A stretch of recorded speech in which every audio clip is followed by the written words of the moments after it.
days on market are increasing in a lot of the United States. So that means the home is sitting and it's getting stale, and agents are now disappointing some sellers because they don't know what to do. So I ran this in a previous episode 432. I showed you 6 things that you need to do to refresh your listing. Today, I'm going to go over 3 new ones. I'm Tristan. Welcome to Your Daily Real Estate. Forgot what episode this is, but let's dig into these 3.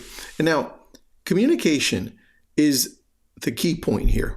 If you're not communicating from the very beginning with your sellers and letting them know, hey, if we get to month 3, month 4, month 5, if we go over the average days on market and we're still sitting there and we haven't gotten enough people in here, here's what I'm going to do about it. But here's also what you need to take into consideration. These are some things that we need to take a look at.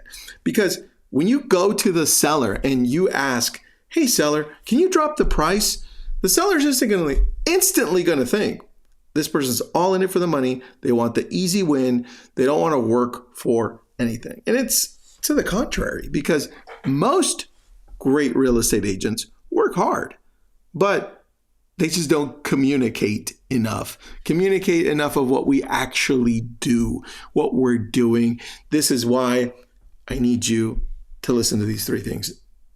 I have here, if you need this Google Doc, I'll send it over to you. Message me on Instagram, but I start on number 7 because, like I said, podcast episode 432 has 1 through 6. This is number 7. Adjust pricing strategically.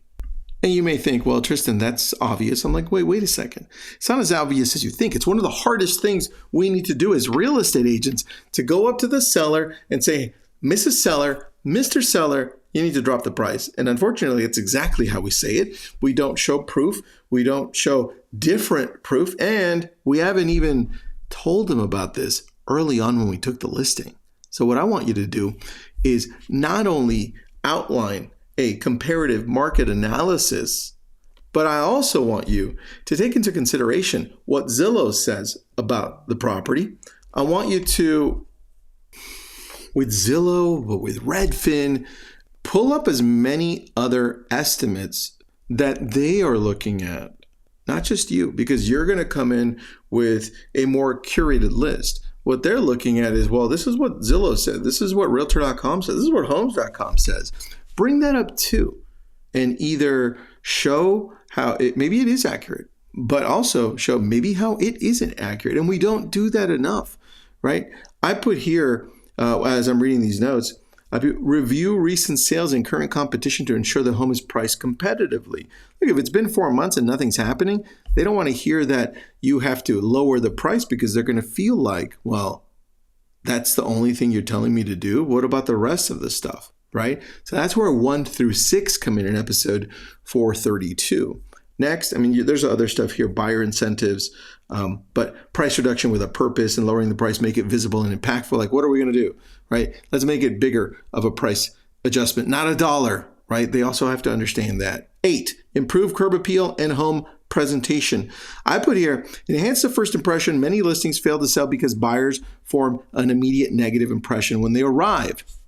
Now, if this has been happening over 3-4 months, you have indicators like buyers coming in saying to you, either in a note or over the phone call or by text or verbally, saying, hey, you know that room over there, you guys are going to have to repaint it. Or, hey, you know the curb appeal, the kitchen, or man, this home needs a lot of fixing for the price. You have these indicators, and I need you to keep writing them down, not just keeping them in your head. Who told you these? Who texted you? Who emailed you? And if nobody's doing that, reach out to them. It is your job as the listing agent to gather this data. Don't leave it on them, because the buyer's agents are never going to get back to you.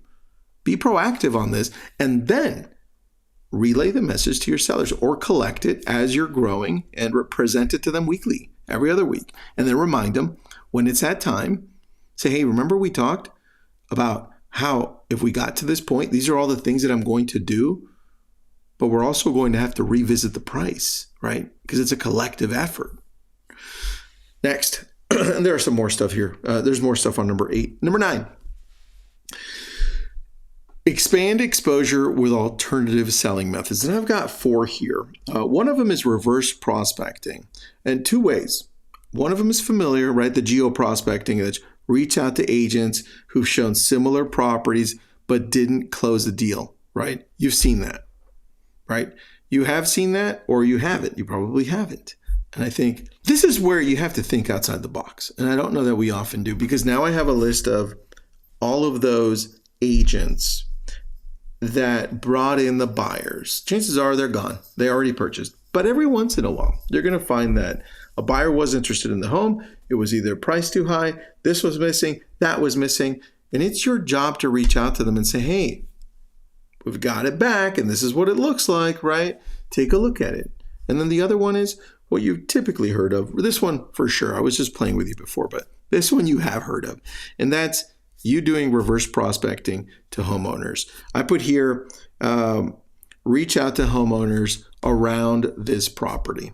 And I don't know that we do that enough.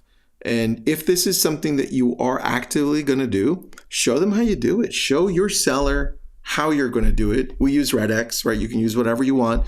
We use RedX, and then we do a little polygonal shape, say, hey, I'm going to reach out to these people. And more importantly, give them the report.